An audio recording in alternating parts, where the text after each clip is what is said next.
Sebelum jeda kita sudah mendengarkan kejanggalan-kejanggalan yang disampaikan oleh Bang Oto tadi. Langsung saja Pak Rianto kita minta untuk berikan tanggapan adanya kemudian penyitaan barang bukti yang dinilai janggal tadi. Ya. Silakan Pak. Ya, kejanggalan itu pasti ada, banyak. Karena masing-masing yang menganggap janggal itu, dia melihat sesuatu, dianalisis berdasarkan asumsi dia.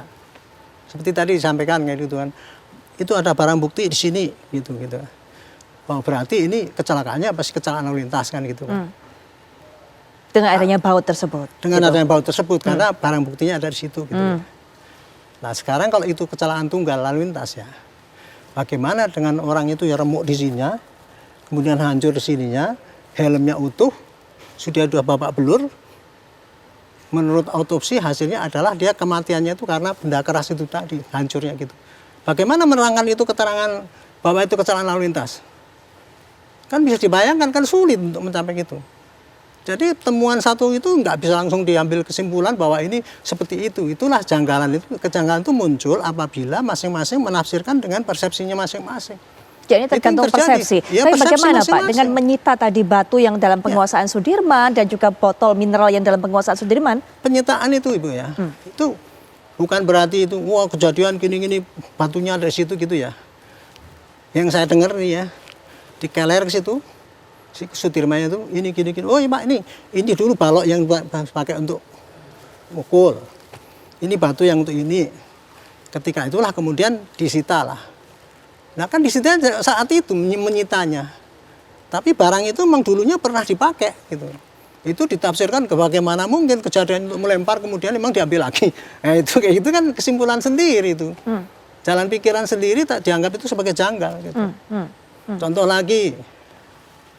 Oh, ini kan ada tusuk dan sebagainya itu. Luka tusuk ada di sini gitu kan. Tapi saya periksa ternyata kaosnya itu tidak bolong. Kaosnya tidak bolong, Padahal betul. keterangannya ya, yang saya dengar itu, ketika habis diajar itu, dibawa, dipakaikan baju lagi itu loh. Ya kan waktu ditusuk kan nggak bolong kaosnya, setelah itu dipakaikan nggak bolong, itu ditafsirkan bahwa nggak mungkin itu ditusuk. Gitu. Seperti itulah, jadi penafsiran-penafsiran kayak gitu itulah yang dia pakai untuk sebagai suatu kejanggalan gitu ya. Nah makanya itu saya bilang ya, ini kan seakan-akan mengkoreksi penafsiran hakim menurut saya. Para penguasa hukum ini mengkoreksi penafsiran hakim. Tapi kemudian menyalahkan tugas polisi. Saya pensiunan polisi ya, bukan saya melindungi polisi, enggak. Tapi saya hanya ingin menerangkan apa yang terjadi itu dan apa yang menjadi kebingungan. Nah kalau menurut saya kejelasan nggak itu tadi. Baik. Jadi itu tadi yang terjadi kayak gini, maka masing-masing menafsirkan sendiri. Kalau saya kuncinya adalah nantilah, lihatlah apakah kinerja polisi ini memang betul-betul benar apa tidak. Itu hasil daripada PK itu. Baik, Bang Oto silakan langsung diberikan tanggapan. Ini hanya masalah penafsiran, termasuk juga para kuasa hukum menafsirkan tadi apa yang menjadi pendapat dari para hakim. Ini bukan penafsiran, ini adalah pembuktian. Kalau penafsiran tidak termasuk di sini. Di sini kan disebutkan dalam berita acara disita daripada Sudirman.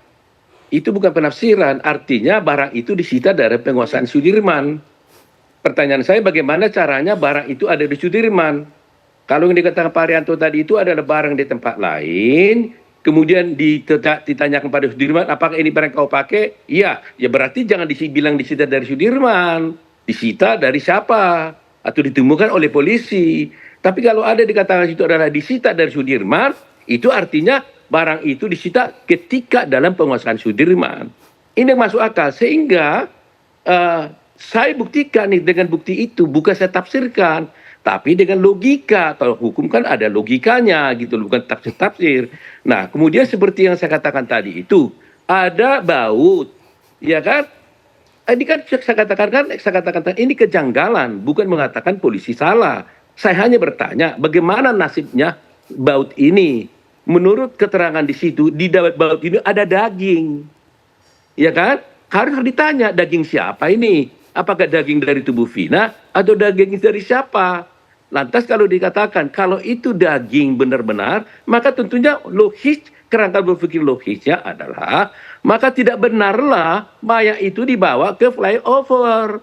Sebab kalau mayat itu dibawa ke flyover, diletakkan ke flyover, nggak mungkin ada daging itu. Kemungkinan yang lebih mungkin adalah bahwa daging itu bekas suatu kecelakaan di mana orang mungkin tergores di situ. Nah, tapi ini saya katakan tadi kan, ini kejanggalan. ya kan, yang harus kita buktikan. Nah, polisi nggak boleh berhenti gitu loh.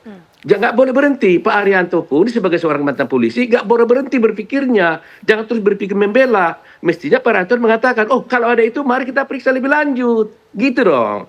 Nah kalau ternyata kita temukan di sana nanti, oh baut itu ternyata nggak ada kaitannya dengan kecelakaan ini, fine-fine saja gitu loh. Tapi kalau Pak Arianto langsung defense, mengatakan begini-begini, itu tidak menuju kepada perbaikan hukum. Itu namanya pembelaan korps. Itu nggak bagus, ya kan? Jadi maksud saya, Pak Kapolri sudah berniat baik. Saya junjung tinggi, saya hormati Pak Kapolri mengatakan, ini perlu kita turunkan, kita evaluasi, ya kan? Itu artinya harus kita jempol dong. Saya tidak mengatakan karena Kapolri mengatakan saya turunkan tim di sana Propam dan Irwasum. Saya tidak mengatakan, nah salah lo polisinya. Enggak, justru di situ gentlemannya Kapolri. Jadi kita pun Pak Arianto, kalau menemukan begini nggak perlu kita harus mengatakan, oh itu bisa tarik-tarik. Enggak. Maksud saya itu tidak mencelakan polisi. Tanpa polisi negara ini nggak ada Pak Arianto. Saya bela polisi. Tapi kita harus lindungi polisi dengan cara berpikir yang jernih. Jadi kalau ada informasi seperti itu diberikan oleh kuasa hukum, jangan dicela. Bapak periksa, bawa ke polisi, benar nggak ini gitu. Ya kan ini kan kita merunut suatu ada potensi kesalahan. Saya nggak bilang salah loh, ya kan? Potensi kesalahan betul ada atau tidak. Jadi kalau ada bukti-bukti diberikan masukan, diterima.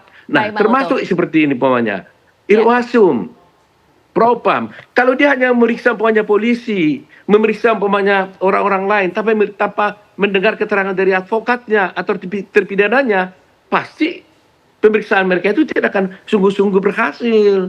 Sama dengan kejadian umpamanya, kalau Propam memberikan pemeriksaan terhadap umpamanya yang bapaknya yang meninggal itu ya, Turudiana, tapi nggak melibatkan advokat, pasti nggak sempurna pemeriksaan itu. Semua pihak yang terlibat di sini harus didengar. Baik, Bang Oto. Belum tentu yang kita sampaikan juga benar. Karena ini hanyalah data kumpulan bukti yang harus dibuktikan. Kebenarannya nanti di persidangan. Baik, Bang Oto. Tetapi kalau langsung menutup mata, nah itu sayang sekali kita tidak sampai kapanpun hukum kita tidak akan berubah kan seperti itu. Baik, Bang Oto. Kita break sejenak, nanti Pak Arianto silakan dijawab setelah jeda. Mas Heri juga bisa berikan pandangan penutup juga nanti, tapi setelah jeda kami akan segera kembali saat lagi.